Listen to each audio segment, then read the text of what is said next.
శుక్లాంబరధరం విష్ణుం శశివర్ణం చతుర్భుజం ప్రసన్నవదనం ధ్యాయేత్ సర్వవిఘ్నోపశాంతయే. ఓం గం గణపతియే నమః.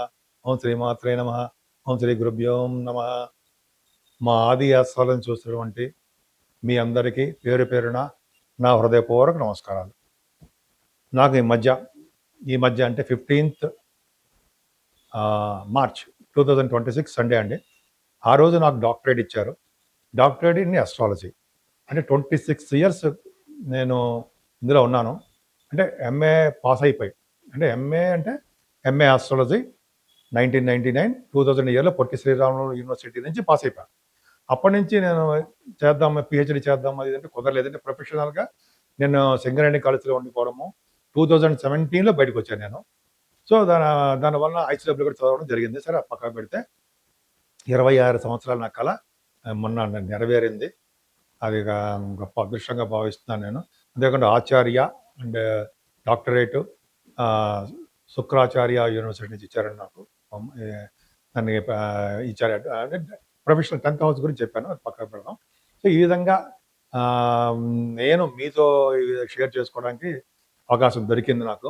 ఎందుకంటే డాక్టరేట్ రావడం నాకు 26 సంవత్సరాల కళ కాబట్టి ఇప్పుడు నెరవేరిందని మీకు తెలియజేయడం కోసం, మీతో షేర్ చేసుకోవడం కోసం, ఆ ఆనందం పంచుకోవడం కోసం నేను మీకు చెప్పడం జరిగింది. ఇప్పుడు మనం 1st ఏప్రిల్ 2026 నుండి 15th ఏప్రిల్ 2026 ఈ 15 రోజులు, అంటే ఏప్రిల్ 15 రోజులు కూడా 12 రాశుల వారికి, అంటే మేష రాశి నుండి మీనరాశి 12 రాశులు అంటే వాళ్ళకి, అంతేగాని 12వ రాశిని కాదండి, మేష నుండి మీనం వరకు ఆ రాశుల యొక్క ప్రభావం వాళ్ళకి ఎలా ఉంటుంది, ఈ 15 రోజులు గ్రహాలు వాళ్ళ మీద ఎలా ప్రభావం చూపిస్తాయో తెలుసుకుందాం.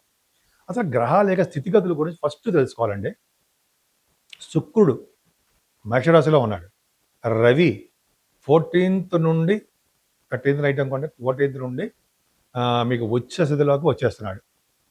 3 డిగ్రీల మేషరాశిలో ఉంటాడు. బ్రహ్మాండం. 3 degrees దగ్గర పరమోచ్చలను అప్ టు 20 degrees వరకు ఆయన మూల త్రికోణంలో. సరే ఇవన్నీ పక్క పెడదాం కంటే స్ట్రాంగ్గా ఉంటాడు. అదొకటి. గురుడు కూడా మిథున రాశిలో ఉండటము, అలాగే కేతు సింహరాశిలోను, కుజ బుధ రాహువులు మీకు కుంభరాశిలో ఉన్నారు. కానీ బుధుడు 11వ తారీఖు నుంచి, కుజుడు 2వ తారీఖు నుంచి మీకు మీనరాశిలోకి వచ్చేస్తున్నారు. రాహు ఒక్కడే కుంభరాశిలో మిగులుతాడు. అంటే రవి, శని, కుజ, బుధులు మీకు మీనరాశిలో ఉన్నారు. అంటే 11th నుంచి బుధుడు మీనరాశిలోకి వస్తున్నాడు. ఆయన నీచ స్థితిలోకి వస్తున్నాడు, నీచలో. అలాగే కుజుడు కూడా ఉంటాడు. కుజ శని కాంబినేషన్ తప్పు, మాట్లాడుకుందాం. మిథున రాశి వారికి 1st ఏప్రిల్ నుండి 15th ఏప్రిల్ వరకు బాగుంటుంది. రాశిలోనే గురుడు ఉండడం వలన సర్వశుభాలు కలగజేస్తాడు. అంతేకాకుండా చదువు విషయంలో కూడా చక్కటి చదువు రావడము, ఆరోగ్యవంతులుగా ఉండడం జరుగుతుంది. ఆర్థికంగా అంటే కుటుంబ పరంగా, ఆర్థికంగా అంటే ధనపరంగా ఏమాత్రం ఇబ్బంది పడాల్సిన అవసరం లేదు. ఎక్కువగా ప్రయాణాలు చేయవలసి వస్తుంది. మీ తమ్ముళ్ళనో, మీ తోబుట్టువులను కలవడానికి అవకాశాలు ఎక్కువగా ఉన్నాయి. 4th భావానికి శని దృష్టి ఉండడం వలన, అలాగే 4 గ్రహాల ప్రభావం వలన కూడా చదువు విషయంలో ఆటంకాలు ఎదురవుతూ ఉంటాయి, మనస్పర్ధలు కలుగుతూ ఉంటాయి. ఏ గ్రూప్ చదవాలా అనేది, ఏ యూనివర్సిటీలో చేరాలా, ఏ కాలేజీలో మనం చేరాలా అనేది కొద్దిగా ఇబ్బందికరంగా ఉంటుంది. అలాగే విద్యార్థులు కూడా అద్భుతమైన మార్కులు మాత్రం రావడానికి అవకాశాలు మాత్రం తక్కువ. మీ తల్లిగారికి ఆరోగ్య పరిస్థితి, ఆర్థిక పరిస్థితి కూడా జాగ్రత్తగా చూసుకోవాల్సిందే. రైతులు కూడా నష్టాలు రావడానికి అవకాశం ఉంది. కానీ సంతానం పొందడానికి మాత్రం అవకాశాలు ఉన్నాయండి. పుత్ర సంతానం యోగ్యత కలుగుతుంది. కారణము గురు దృష్టి, కుజుడి దృష్టి వలనే. అంతేకాకుండా మీ సంతానం వలన కూడా మీకు అభివృద్ధికరంగా ఉంటుంది. మీ రాశి ప్రభావం వల్ల మీ అబ్బాయిలకి, మీ అమ్మాయిలకి అనొచ్చు, మీ సంతానానికి కూడా వాళ్ళకి ఎటువంటి ప్రాబ్లమ్స్ ఉన్నా సక్సెస్ అయి తీరుతారనడంలో సందేహం లేదు. పర్ఫెక్ట్గా బాగుంటారు. వివాహాది వేడుకలు, వివాహ శుభకార్యాలు, అలాగే మీరు దాంపత్య జీవితం, అంటే మీ దాంపత్య జీవితం అవన్నీ శుభకరంగా ఉండడానికి అవకాశాలు ఉన్నాయి. ధర్మకార్యాలు, శుభకార్యాలు మీ ఇంట్లో చేస్తూ ఉంటారు.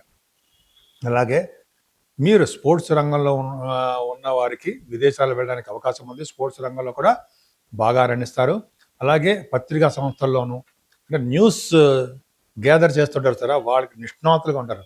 వాళ్ళు కూడా విదేశాలు వెళ్ళడము, సినిమా షూటింగ్లు, సినిమా సంబంధించిన రకరకాలుగా ఉన్నటువంటి బిజినెస్ వాటిలోనూ అంటే సినిమా రంగంలో పరిశ్రమలో ఉన్న వారికి విదేశాలు వెళ్ళడము, అలాగే చదువు రీత్యా మెడిసిన్ అవ్వచ్చు, ఇంజనీరింగ్ విద్య అవ్వచ్చు.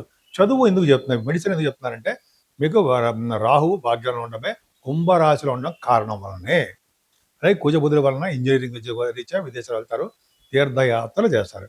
అలాగే దశమంలో ఉన్నటువంటి గ్రేట్ ప్లానెట్స్ ఏంటంటే రవి, శని, కుజులు, బుధుడు కూడా ఉన్నాడు, రాష్ట్రాధిపతి దశమంలో ఉన్నాడు. యాక్చువల్గా దశమంలో రవి ఉన్న, దశమంలో శని, కుజులు ఉన్న జనరల్గా వాళ్ళు విదేశాలు వెళ్తారు అని చెప్తాం మనం. అంతేకాకుండా శని కంటక శని అవుతారు కాబట్టి ఉద్యోగాల రీత్యా విదేశాలు వెళ్ళినా ఆటంకాలు ఎదురవుతూ ఉంటాయి, ఉద్యోగాలు అంత త్వరగా రాకపోవచ్చు అని చెప్తూ ఉంటాం. కానీ పొలిటికల్ రంగంలో ఉన్న వారికి మాత్రం పదవులు వస్తాయండి, రాజకీయ రంగం ఉంటుందండి, బాగా డెవలప్ అవుతారు. కానీ రాజకీయ రంగంలో ఉన్న వారికి కూడా కొద్దిగా చిన్న చిన్న మనస్పర్ధలు, విభేదాలు రావడానికి అవకాశాలు ఉన్నాయి. కొద్దిగా జాగ్రత్తగా ఉంటే సరిపోతుంది. ఫైనాన్స్ రంగంలో కూడా మీరు బాగా రాణించవచ్చు. సాఫ్ట్వేర్ రంగం ఉద్యోగస్తులకి, గవర్నమెంట్ సంబంధించినటువంటి ఉద్యోగస్తులు కూడా అన్ని విధాలుగా బాగుంటుంది. లాభంలో రవితో కలిసినటువంటి శుక్రుడు కదా, మీకు అత్యంత రాజకారకుడు శుక్రుడు లాభంలో కలిసి ఉన్నారంటే అన్నయ్యలకు బాగుంటుంది, ఫ్లో ఆఫ్ మనీ బాగుంటుంది, మీ వ్యాపారాలు దినదిన ప్రవర్తమానం అవుతూ ఉంటాయి. మీ అన్నయ్యలకి వాళ్ళు ఎక్కడున్నా సరే అంటే విదేశాల్లో ఉన్నా, ఇండియాలో ఎక్కడున్నా వాళ్ళకి మీ జాతకం రీత్యా పర్ఫెక్ట్గా చాలా బాగుంటుంది. ఏదైనా మీరు చేస్తున్న వ్యాపారాభివృద్ధి దినదిన ప్రవర్తమానం అవ్వడము, మీ తమ్ముళ్ళకి అన్నయ్యలకే బాగుండము, మీ ఫ్లో ఆఫ్ మనీ బాగుండము, మీ ఏ వ్యాపారం చేసినా ఆ వ్యాపారాభివృద్ధి దినదిన ప్రవర్తమానం అవుతూ ఉంటుంది. నేను మీ వాడ్రే వాదినారంటారు, డాక్టర్ వాడ్రే వాదినారంటారు అంటే అలాగా అంటాను. మీ జాతకాలు చూపించుకోవాలనుకుంటే మీరు మన ఆది ఆస్ట్రాలజీని ఫోన్ చేయండి. ఫోన్ చేస్తే, ఎందుకంటే షూటింగ్లు ఇచ్చే డైరెక్ట్గా పర్సనల్ అయినా కలవను, అవకాశాలు తక్కువ. జర్నీస్ చేస్తుంటాను నేను. జర్నీస్ అంటే ఎక్కువ విపరీతంగా తిరగడం కాదండి, ఏదో పనుల మీద తిరుగుతుంటాం, లేకపోతే జాతకాలు చెప్తుంటాం, షూటింగ్లు జరుగుతుంటాయి, ఇలాగ ఉంటాయి కదా, మీకు తెలియదే ఉంది అవునా సార్. దానివల్ల ఇది లేట్ అవుతుంటుంది. డైరెక్ట్గా మీరు నాకు పంపించేయండి. ఒకవేళ జాతకాలు చూపించుకుంటే మీరు నా వాట్సాప్ నెంబర్ పంపించండి, స్క్రోల్ అవుతుంది. నేనే పర్సనల్గా మళ్ళీ మీతో మాట్లాడుతూ ఉంటాను. మీకు ఏ సమస్యలు వచ్చినా కూడా ఆ సమస్యల నుంచి బయటపడే మార్గాలు, అలాగే ఎప్పుడు మీకు ఉద్యోగం వస్తుంది, ఎప్పుడు పెళ్ళి అవుతుంది జనరల్గా చెప్పచ్చండి. చాలామందికి ఇలా వచ్చాయి, నేను చెప్పడం వల్ల ఉద్యోగాలు వచ్చాయి, సంతానం కలిగింది, వివాహ వేడుకలు జరిగాయి. మన గురించి మనం గొప్పగా చెప్పుకోకూడదు, మన గురించి నా గురించి కానీ తెలియాలి కాబట్టి చెప్పడం జరుగుతుందండి. మీరు అవకాశాలు అంటే చూపించుకోండి. అంతేకాకుండా మీకు ఏమాత్రము ఒక వాస్తు సంబంధించినటువంటి సలహాలు కావాలన్నా, వాస్తు శాస్త్రంలో మీకు ఏమైనా చిన్న ఇబ్బందులు ఉన్నా, మీకు గృహంలో కానీ ల్యాండ్స్లో కానీ వాటిలో ఉంటే మీరు నాకు ఫోన్ చేయొచ్చండి. ఈ బ్లూ ప్రింట్స్ చూపించినాక నేను చెప్పేస్తాను, ప్రాబ్లం లేదు.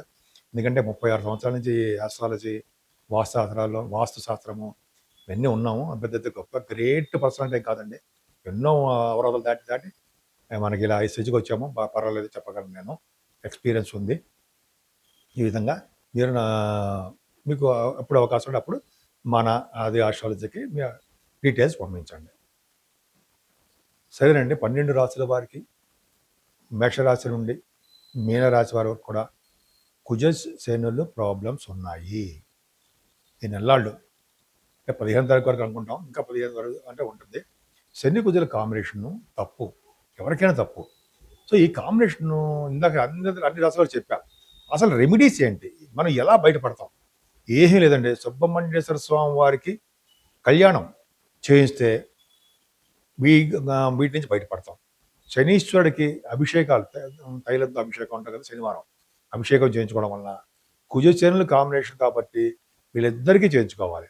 అలాగే శనీశ్వరుడు ఎలాగంటే శివుడికి, విష్ణువుకి ప్రీతిపాత్రుడు అంటారు, అలాగా వాళ్ళ యొక్క ప్రభావం ఉంటుంది కాబట్టి ఎవరైతే విష్ణువుని ఆరాధిస్తారో వాళ్ళ దగ్గర, అంటే వెంకటేశ్వర స్వామి ధ్వజస్తంభం అనుకుందాం, ధ్వజస్తంభం అఖండ దీపారాధన చేస్తారో వాళ్ళకి శని వలన దోషాలు అంటాం.